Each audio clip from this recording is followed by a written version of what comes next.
दोस्तों आप लोग को पता ही है कि जब से हमारे देश का चाइना के साथ गलवान घाटी में जो झड़प हुआ था सैनिकों के बीच में, उसके बाद से दोनों देशों के बीच में तनाव फैल गया था।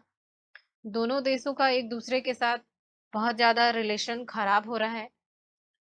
और चाइना ने जो अपनी कूटनीतिक चाल चली है, इसमें भारत के साथ जो धोखा दिया है, तो इसी को देखते हुए हमारे देश की सरकार ने एक प्लान बनाया है कि अब हम लोग आत्मनिर्भर भारत मिशन की ओर आगे बढ़ेंगे, किसी देश के ऊपर डिपेंड नहीं रहेंगे। सोशल मीडिया में भी इस बारे में बहुत ज़्यादा चर्चाएं हुई कि अब चीन के सामान को हम लोगों को बहिष्कार करना चाहिए और हमारे देश में जो सामान बनता है उसको यूज़ करने के लिए लोगों को प्रोत्साहित करना है। तो यही सब बातें की जा रही थी। और अभी कर्नाटक में एक खिलौना विनिर्माण केंद्र का स्थापना किया जा रहा है। दोस्तों आप लोगों को देखने को मिलता ही होगा कि मार्केट में जो भी खिलौने आप लोगों को दिखते होंगे वो ज्यादातर चाइना के ही रहते थे। तो अब जब आत्मनिर्भर भारत मिशन की बात हो रही है, तो अब आप लोग देखेंगे कि यहाँ के जो खिलौने होंगे वो यहीं के बने हुए होंगे। तो इसी बारे में आज मैं आप लोगों को बताऊंगी, डिस्कस करूंगी। इससे रिलेटेड कुछ इंटरेस्टिंग फैक्ट मैं आप लोगों को आगे बताऊंगी। तो नमस्कार दोस्तों, स्वागत है आप सभी का।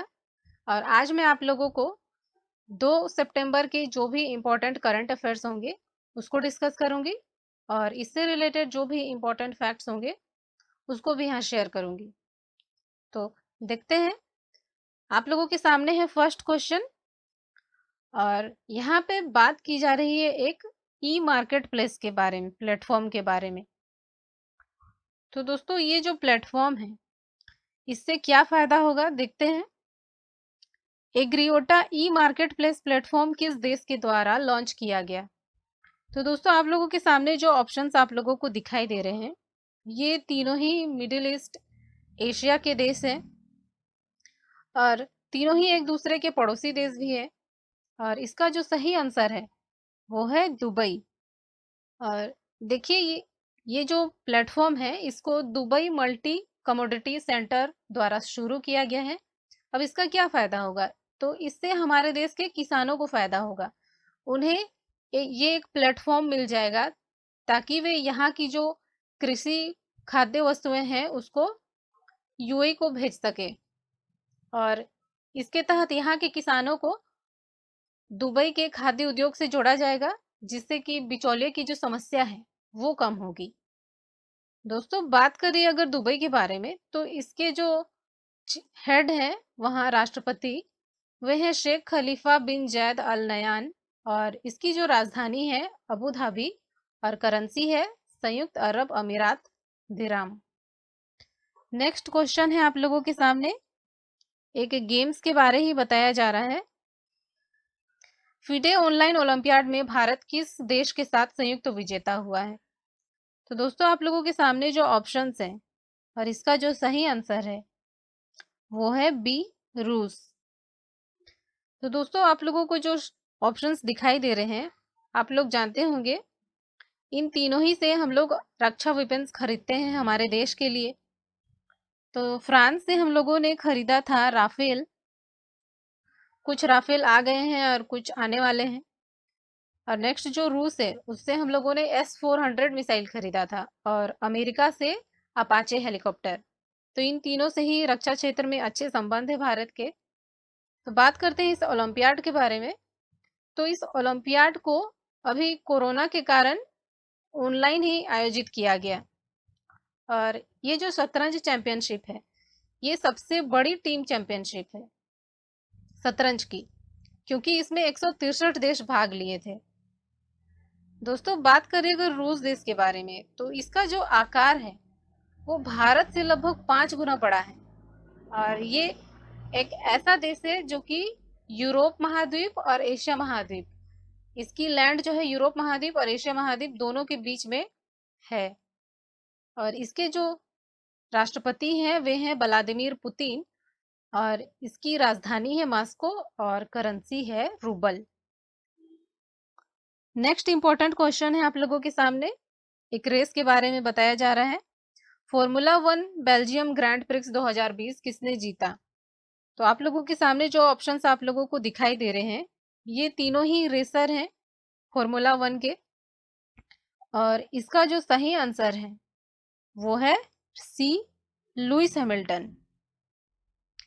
तो दोस्तों ये जो लुइस हैमिल्टन है ये ग्रेट ब्रिटेन के प्लेयर हैं, और इस सीजन की जो उनकी जीत है वो 5वीं जीत है। नेक्स्ट जो ऑप्शन है मैक्स वर्स्टेपन, ये रेडबुल के रेसर हैं और नीदरलैंड के हैं। और बी जो ऑप्शन है वाल्टेरी बोटास, ये मर्सिडीज के रेसर हैं और फिनलैंड से बिलोंग करते हैं। नेक्स्ट क्वेश्चन है आप लोगों के सामने, एक सैन्य अभ्यास के बारे में बताया जा रहा है। किस देश ने कावकाज 2020 सैन्य अभ्यास से हटने का निर्णय लिया? तो ये जो ऑप्शंस आप लोगों को दिखाई दे रहे हैं, ये तीनों ही ये दोनों हमारे पड़ोसी देश हैं, और इस सैन्य अभ्यास से हटने का निर्णय लिया है हमारी देश ने। तो ये निर्णय आखिर क्यों लिया गया? तो सरकार की तरफ से कहा गया कि अभी जो कोरोना का इशू है, इसके कारण अभ्यास में यहाँ कठिनाई हो रही है। इस कारण हमारे देश ने ये निर्णय लिया है कि इस सैन्य अभ्यास से अभी हटने का निर्णय लिया जाए। तो इसी कारण भारत ने इस सैन्य अभ्यास से हटने का निर्णय लिया। और ये जो सैन्य अभ्यास है, इसमें पाकिस्तान, चीन और बहुत सारे जो एशियाई देश हैं इसमें भाग लेने वाले हैं। और इस सैन्य अभ्यास को कावकाज 2020 इसको रूस में आयोजित किया जा रहा है। तो यही सब बातें इसमें की गई है। आगे देखते हैं। नेक्स्ट इंपॉर्टेंट क्वेश्चन है आप लोगों के सामने, जे रूबी का निधन हो गया, वे किस कार्टून श्रृंखला के सह निर्माता थे? तो दोस्तों आप लोगों के सामने जो ऑप्शंस हैं तीनों ही फेमस कार्टून्स हैं, और इसका जो सही आंसर है वो है ए, स्कूबी डू। तो देखो ये जो कार्टून है ये पहले काफी फेमस था, आप लोगों ने देखा भी होगा इस कार्टून को। तो नेक्स्ट जो इसमें बात कर रहे हैं जे रूबी के बारे में, तो ये इसके सह निर्माता तो थे ही, साथ में इसके एनिमेटर, एडिटर और लेखक भी थे। नेक्स्ट क्वेश्चन है आप लोगों के सामने, मेडबॉट मेडिकल ट्रॉली किसने विकसित की? दोस्तों आप लोगों के सामने जो ऑप्शंस हैं ये तीनों ही हमारे देश की इंपॉर्टेंट बॉडी हैं, और इसका जो सही आंसर है वो है बी, भारतीय रेलवे। तो ये जो मेडबॉट ट्रॉली विकसित की गई है, इसका क्या फायदा होगा? तो इसका फायदा ये होगा कि रेलवे जो है कोविड-19 जो रोगी हैं उनको भोजन और दवा पहुंचाने में ये मदद करेगा। तो इससे जो है कोविड-19 रोगियों को काफी सहूलियत होगी, उन्हें सुविधा होगी इस मेडबॉट के जरिए, जो कि भारतीय रेलवे की अच्छी पहल है। दोस्तों बात करें अगर भारतीय रेलवे के बारे में, तो हमारी भारतीय रेलवे जो है दुनिया की चौथी सबसे बड़ी रेल सेवा है। और हमारे देश में रेल सेवा कब शुरू की गई थी? तो हमारे देश में जो रेल सेवा है पैसेंजर ट्रेन, वो मुंबई से थाने के बीच 1853 में शुरू की गई थी। तो ये थी रेलवे के बारे में कुछ बेसिक इंफॉर्मेशन, याद रखिएगा। नेक्स्ट इंपॉर्टेंट क्वेश्चन है आप लोगों के सामने, सोलर के बारे यहाँ जिक्र किया जा रहा है। किस देश ने विश्व के सबसे बड़े सोलर पेड़ को किसने विश्व के सबसे बड़े सोलर पेड़ को विकसित किया है? दोस्तों आप लोगों के सामने जो ऑप्शंस हैं, और इसका जो सही आंसर है वो है बी, CSIR और CMERI, इन दोनों ने मिलकर किया है। तो CSIR यानी कि council of scientific and industrial research, और CMERI का मतलब होता है central mechanical engineering research institution. तो इन दोनों ने मिलकर ये सोलर पेड़ को विकसित किया है। और इसकी खास बात क्या है? तो इससे जो है बहुत ज़्यादा सोलर पावर को जनरेट करने के लिए इस तरह से इसको यूज़ किया जाएगा। और इसे इसमें जो ये जो पेड़ है इसमें लगभग 35 सौर पैनल के सेट लगे होंगे, जिससे कि सौर ऊर्जा जनरेट की जाएगी। और बेसिकली इसका यूज जो है कृषि क्षेत्र की गतिविधियों में करने के लिए इसको यूज किया जाएगा। और इसे लगाया जा रहा है पश्चिम बंगाल के दुर्गापुर में। तो दोस्तों आईएसए के बारे में आप लोगों ने सुना होगा। बात करते हैं आईएसए के बारे में, जो कि सोलर से ही जुड़ा हुआ है। ये एक सौर गठबंधन है और इसमें जो है बहुत सारे देश इसमें सदस्य हैं। और इसकी स्थापना कब की गई थी? तो इसकी जो स्थापना की गई थी, इसका जो शुभारंभ किया गया था वो 2015 में किया गया था। और आईएसए जो है हमारे देश के जो प्रधानमंत्री हैं नरेंद्र मोदी, इनके द्वारा की गई ये पहल है।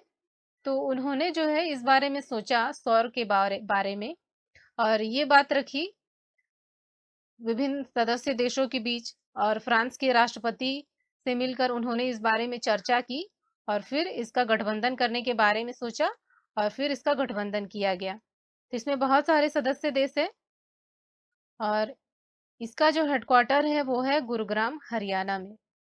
और ये जो आईएसए है बेसिकली ये सोलर के बारे में ही चर्चा करता है, अपने सदस्य देशों को इसके बारे में अवेयर करता है, सहायता करता है। यही है आईएसए। नेक्स्ट क्वेश्चन है आप लोगों के सामने, राबोबैक की वैश्विक शीर्ष सूची में जगह बनाने वाला एकमात्र भारतीय ब्रांड कौन सा है? तो आप लोगों के सामने जो ऑप्शंस हैं, आप लोग तीनों ही इससे परिचित हैं, इसके प्रोडक्ट यूज करते हैं। तो इसका जो सही आंसर है वो है सी, अमूल, जो कि आप लोग यूज कर चुके हैं। तो ये जो अमूल है, इसको ये गुजरात में सिचुएटेड है ये कंपनी, और पूरे भारत में अपने प्रोडक्ट्स को सप्लाई करता है। तो दोस्तों ये जो अमूल है इसको Gujarat cooperative milk marketing federation के रूप में भी आप लोग जानते होंगे। और इसने इस सूची में 16वें स्थान पर जगह बनाई है और सबसे टॉप पे रहा है इस सूची में नेस्ले। यही सब बातें इसमें की गई है। नेक्स्ट आगे बढ़ते हैं।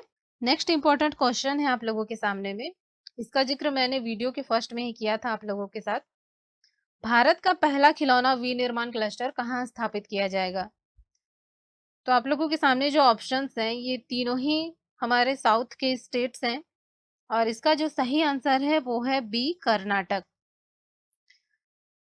तो दोस्तों मैंने पहले ही बताया था कि अभी चाइना के साथ जो डिस्प्यूट हुआ है गलवान घाटी में, उसके बाद से जो दोनों देशों के बीच में तनाव हुआ और फिर हमारे देश में चाइनीज प्रोडक्ट को बॉयकॉट करने की एक मुहिम से छिड़ गई।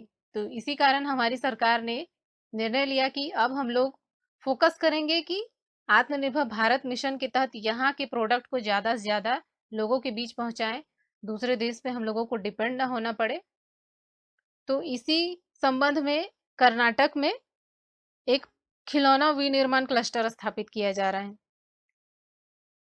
इससे क्या है कि यहाँ के बाजारों में आप लोगों को देखने को मिलेगा कि जो खिलौने आप लोग खरीद रहे हैं वो यहीं के बने हुए रहेंगे। तो यही है खिलौना विनिर्माण क्लस्टर स्थापित करने का उद्देश्य। और दोस्तों एक अच्छी बात यह है कि यहाँ के प्रोडक्ट जब यहाँ के बाजारों में रहेंगे तो यहाँ रोजगार जनरेट होगा, इनकम जनरेट होगा, यहाँ की इकोनॉमी बढ़ेगी, जो कि अच्छी बात है। दोस्तों बात करें कर्नाटक के बारे में तो इसके जो गवर्नर हैं वो हैं वजुभाई वाला और इसके सीएम हैं BS Yediyurappa. Next important question है आप लोगों के बारे में, आप लोगों के सामने, डब्ल्यूएचओ ने हाल ही में किस देश को स्लीपिंग सिकनेस मुक्त घोषित किया है? स्लीपिंग सिकनेस ये एक डिजीज है जो कि अफ्रीका महाद्वीप है, वहां पे ये काफी देखने को मिलती है। तो अभी डब्ल्यूएचओ ने जिस देश को इस बीमारी से मुक्त घोषित किया है वो है टोगो। तो दोस्तों ये जो स्लीपिंग सिकनेस डिजीज है इसको ट्रिपेनोसोमियासिस भी कहा जाता है और अब टोगो इस समस्या से निजात पाने वाला पहला अफ्रीकन देश बन गया है। दोस्तों अभी हमने पढ़ा डब्ल्यूएचओ, तो ये एक इम्पॉर्टेंट बॉडी है जो कि इंटरनेशनल लेवल पे वर्क करती है पूरे वर्ल्ड में। और अभी ये कोरोना के कारण, कोरोना की वैक्सीन के कारण बहुत ज़्यादा न्यूज़ में है। तो इसका जो फुल फॉर्म है वो है वर्ल्ड हेल्थ ऑर्गेनाइजेशन, और इसकी स्थापना की गई थी 1948 में। और इसके जो हेड हैं टेड्रोस एधनोम, और इसका हेडक्वार्टर है स्विट्जरलैंड जेनेवा में। तो दोस्तों याद रखिएगा, इंपॉर्टेंट बॉडी है, इससे एग्जाम्स में क्वेश्चंस बनते हैं। नेक्स्ट इंपॉर्टेंट क्वेश्चन है आप लोगों के सामने, अंडमान निकोबार में हाई स्पीड 4G सेवा शुरू करने वाला पहला नेटवर्क ऑपरेटर कौन है? तो दोस्तों आप लोगों के सामने जो ऑप्शंस हैं और इसका जो सही आंसर है वो है एयरटेल। तो अभी हाल ही में हम लोगों ने पढ़ा था, अगर आप लोग करंट अफेयर्स का डेली लेक्चर फॉलो करते हैं तो, कि हमारी सरकार ने एक 4G केबल बिछाया है अंडमान और निकोबार तक बाय सी, यानी समुद्र के थ्रू। तो देखो इससे क्या फायदा होगा कि वहां के लोग जो हैं अब 4G सेवा का लाभ उठा सकते हैं। इससे वहां टूरिस्ट जो आते हैं उनको सुविधा होगी, क्योंकि जहाँ पर इंटरनेट कनेक्टिविटी नहीं रहता, बहुत खराब रहता है, वहां कोई जाना ही पसंद नहीं करते हैं। तो इस तरह से सरकार ने जो ये किया है, उससे अब वहाँ टूरिस्ट की जो गतिविधि है वो बढ़ेगी, इससे वहाँ के लोगों को फायदा होगा। तो ये अच्छी बात है। तो दोस्तों अंडमान और निकोबार जो है भारत का एक केंद्र शासित प्रदेश है, आइलैंड है, और ये बंगाल की खाड़ी के दक्षिण में हिंद महासागर में स्थित है। और इसकी जो राजधानी है वो है port Blair. Last important question है आप लोगों के सामने, एक अवार्ड के बारे में बताया जा रहा है। एकलव्य पुरस्कार 2020 किसे मिला है? तो इसका जो सही आंसर है वो है अंशिका चौधरी। तो देखो ये हॉकी की एक प्लेयर है। तो ये जो एकलव्य पुरस्कार है ये क्यों दिया जाता है? तो देखिए ये जो एकलव्य पुरस्कार है ये नेशनल और इंटरनेशनल मैच में जो हमारे खिलाड़ी बेहतर प्रदर्शन करते हैं उनको ये दिया जाता है, उनको प्रोत्साहित और प्रेरित करने के लिए दिया जाता है, ताकि वे मोटिवेट हो और आगे और अच्छा प्रदर्शन करें। और ये जो एकलव्य पुरस्कार है इसकी जो स्थापना की गई थी 1993 में की गई थी। तो दोस्तों आज आज के जो सारे क्वेश्चंस थे यही थे। अगर आप लोगों को किसी क्वेश्चंस में डाउट है तो आप लोग कमेंट कर सकते हैं, और मैं आगे कोशिश करूंगी कि इस तरह की जो भी करंट अफेयर्स के इम्पोर्टेंट क्वेश्चंस और उससे रिलेटेड जो भी जीके बनता है मैं आप लोगों के सामने लेकर आऊंगी। तो आज के लिए इतना ही। अगर आप लोगों को वीडियो पसंद आता है तो चैनल को सब्सक्राइब जरूर कीजिएगा और लाइक करना ना भूलिएगा। तो आज के लिए इतना ही। धन्यवाद।